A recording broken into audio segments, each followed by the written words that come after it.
Renungan pagi Senin 29 November 2021 dengan judul Pengenalan yang Benar akan Allah di dalam Yesus Kristus, terambil dari kitab 2 Petrus pasal yang pertama. Di dalam surat 2 Petrus ini, Rasul Petrus memulainya dengan salam pembuka yang mengatakan bahwa setiap orang percaya memperoleh iman oleh karena keadilan Allah dan Juru Selamat kita Yesus Kristus.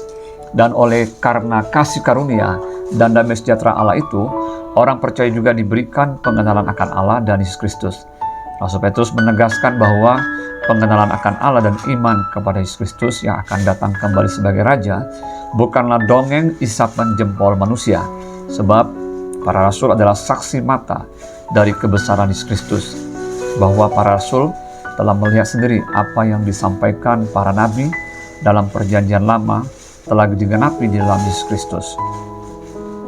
Oleh sebab itu, Rasul Petrus mengingatkan kembali kepada setiap orang yang telah percaya kepada Yesus Kristus untuk memperhatikan kebenaran tentang Yesus Kristus yang telah mereka terima, seperti memperhatikan pelita yang bercahaya di tempat yang gelap sampai fajar menyingsing dan bintang timur terbit bersinar di dalam hati mereka, dalam 2 Petrus 1 ayat 19.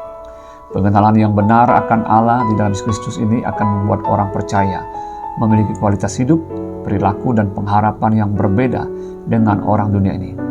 Bagi orang dunia, Yesus Kristus mungkin dianggap hanya seorang nabi biasa, atau mungkin hanyalah cerita ataupun dongeng.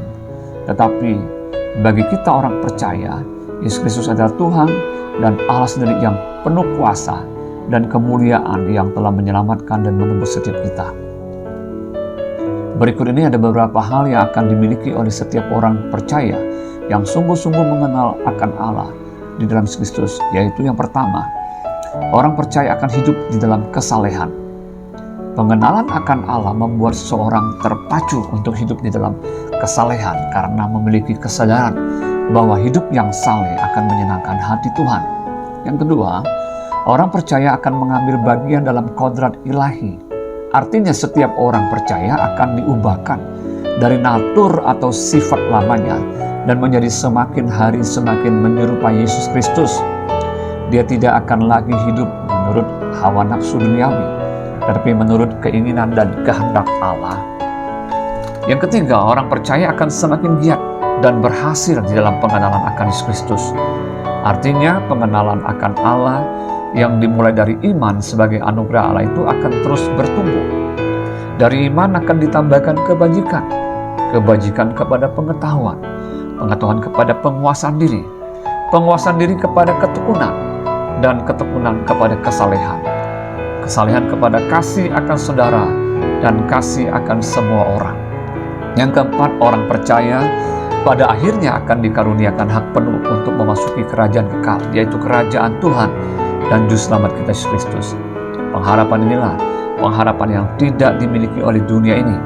Orang-orang yang sungguh mengenal Allah di dalam Yesus Kristus memiliki suatu kepastian untuk memasuki kerajaan kekal, yaitu surga yang mulia. Sebagai orang-orang yang mengaku percaya dan beriman kepada Yesus Kristus, sudahkah kita sungguh-sungguh memiliki pengenalan yang benar akan Allah di dalam Yesus Kristus?